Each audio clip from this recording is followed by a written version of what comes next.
Di bengkel perbaikan sepeda motor di Majakou, kota Sifeng, saya menemukannya. Pemilik bengkel berkata motor ini terbakar saat mengisi daya listrik. Namun, meski seperti rongsokan ternyata motor ini sangat cepat. Saya memeriksa mesinnya dan melihat bahwa kecepatan tertingginya mencapai 280. Pemilik bengkel berkata bahwa dia membelinya seharga dengan harga murah. Jika diperbaiki, bisa dijual sampai ratusan juta bahkan miliaran. Namun dia tidak mau memperbaikinya lagi. Dia menjualnya kembali dengan murah. Akhirnya saya pun membelinya. Sepeda motor ini seharusnya terbakar dari belakang. Sisi kiri terbakar cukup parah, dan jok di atas juga tidak dalam kondisi baik. Bagian ini seharusnya adalah ecu yang penting dan baterainya juga sudah rusak. Untungnya, tangki bensinnya tidak meledak, tapi tidak ada ledakan. Dengan membuka pelindungnya, saya bisa melihat ada banyak tekstur seperti pasta di dalamnya. Saya merasa mesin ini seharusnya tidak ada masalah besar. Kita berdua kemungkinan besar mendapatkan barang bagus dengan harga murah jika mesin sepeda motor ini baik-baik saja. Bahkan jika bagian lainnya rusak, kita masih bisa membongkarnya dan menjualnya kepada bos dong. Saya rasa kita tidak akan rugi. Baterai ini juga tidak tahu mereknya, sudah terbakar seperti ini, sepertinya tidak ada tanda-tanda ledakan. Ini adalah ecu yang legendaris, sekarang benar-benar rusak.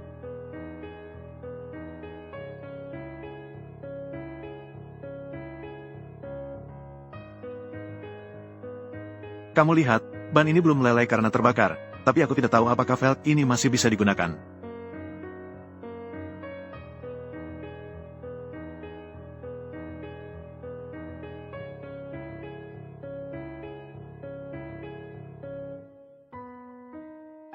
Sepertinya aku sudah menemukan alasan mengapa tangki ini tidak meledak. Kemungkinan besar ini berkat bantalan isolasi di bawah tangki. Bisa dilihat ada banyak bekas terbakar pada kabel ini, tetapi di bawah perut tangki. Itu menjadi kondisi yang hangus dan terkarbonisasi. Aku langsung memotong kabel-kabel yang terbakar itu. Mengikuti itu, aku terus menyaring ke depan. Filter udara dan throttle di depan juga dalam kondisi sangat hitam. Setelah menggosok dengan tangan selama setengah hari, hanya sedikit kotoran yang terlepas. Sepertinya aku harus menggunakan es kering untuk menanganinya. Aku telah melepas pelindung di kedua sisi mobil ini, memperlihatkan mesin, bisa dipastikan mesin ini belum pernah dibongkar, masih asli. Namun, sebagian besar kabel di seluruh mobil telah terbakar menjadi kawat tembaga murni, terlihat di mana-mana ada pipa yang terbakar dan terkarbonisasi. Ban belakang yang meledak dan seluruh sistem rem belakang yang terbakar. Aku rasa hanya memperbaiki barang-barang ini saja.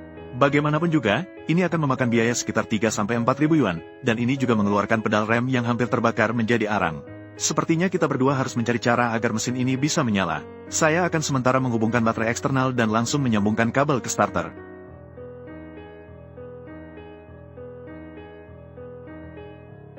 Sekarang mesin ini masih bisa berputar saat parkir. Sepertinya saya harus mencari cara untuk mendapatkan komputer mobil untuknya. Tapi lihatlah ini.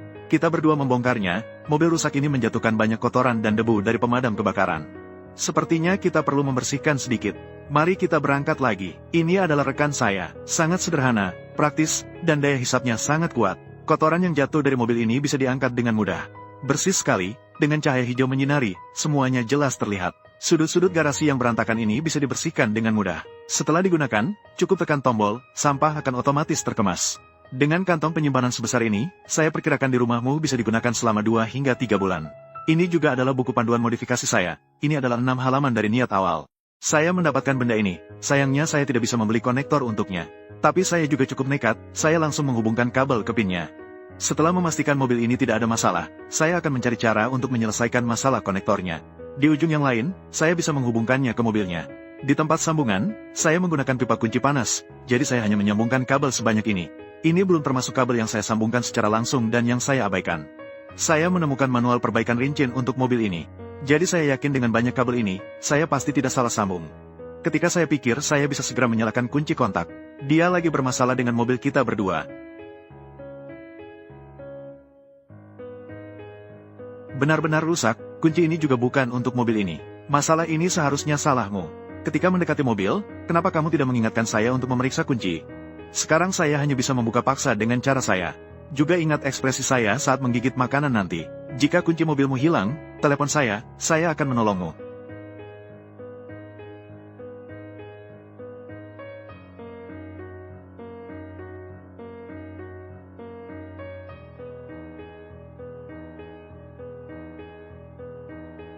Dua kabel ini seharusnya langsung dipasang resistor, tetapi saya malah menghubungkannya langsung. Hanya ketakutan belaka, benda ini terbakar sangat cepat. Saya tidak mau membuang waktu lagi, langsung saya putuskan beberapa kabel dan mengabaikannya. Menyalakan kunci kontak, indikator menyala, jarum putus, dan kabel di bawah tidak mengeluarkan asap lagi.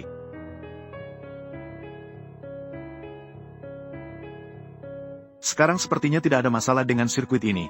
Mari kita periksa jalur bahan bakarnya. Ini adalah tangki bensinnya. Saya langsung menarik pompa bensinnya, dan bisa dilihat bahwa karat di atasnya sangat parah. Untungnya, bagian bawahnya terbuat dari plastik, jadi mengurangi sedikit karatnya. Untuk menguji apakah pompa bensin ini baik atau buruk, saya langsung menusukkan kabel ke terminalnya. Ternyata seperti yang saya duga, dia tidak bereaksi sama sekali. Situasi ini pada dasarnya adalah pompa gelembung yang sudah lama tidak digunakan dan macet. Cari sesuatu untuk memukulnya, dan seharusnya sudah bisa diperbaiki. Setelah memastikan bahwa tangki bensin ini tidak ada masalah, saya segera memasangnya kembali karena saya tidak sabar ingin membuktikan kepada Anda bahwa saya mendapatkan barang bagus dengan harga murah. Sekarang bensin sudah ditambahkan, listrik juga sudah terhubung, bisa mencoba untuk menyalakannya. Semoga beruntung.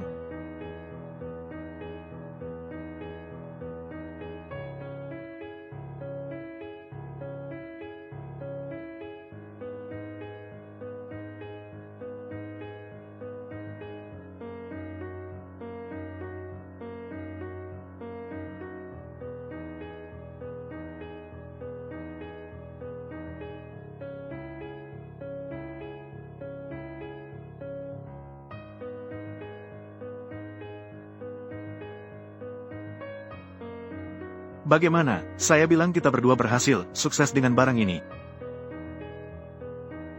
Sekarang kita berdua harus menangani tangki bensin ini, karena sekarang bisa dipastikan bahwa mesin ini tidak ada masalah. Kita berdua bisa menangani aksesori lainnya, mulai dari tangki bensin ini. Saya langsung mengoleskan cat pada tangki ini dan membiarkannya di sini sebentar. Sepertinya tangki bensin ini masih cat aslinya.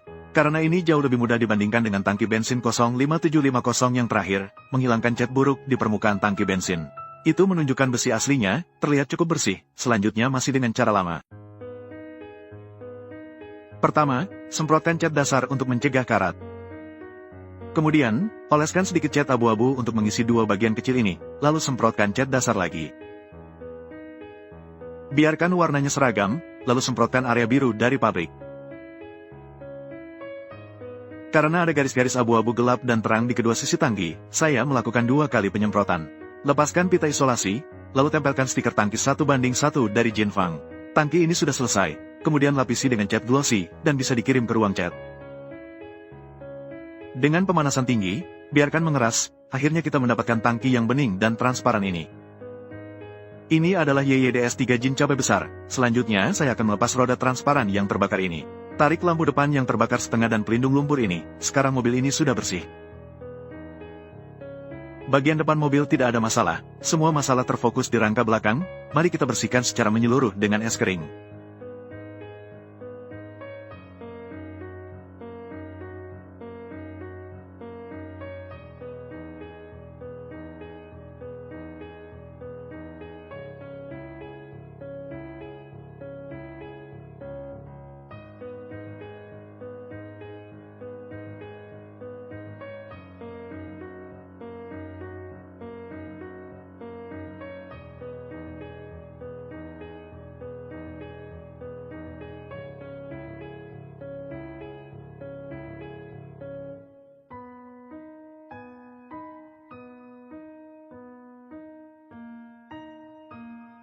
Saya hampir menggunakan lebih dari 70 kg es kering dan akhirnya berhasil membersihkan rangka mobil ini.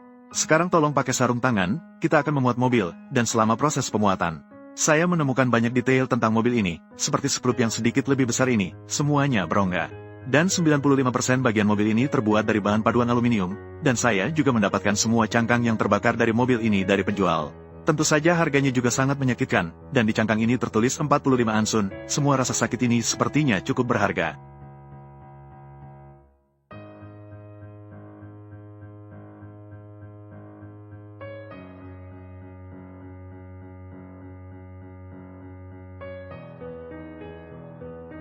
Setelah memasang jok ini, sekarang mobil yang 23 tahun lalu disebut sebagai pesawat terbang darat ini sudah sepenuhnya diperbaiki. Dia terlihat sama seperti poster saat keluar dari pabrik, hanya saja sekarang dia memiliki banyak cerita. Ayo, kita pergi untuk mengujinya sekarang.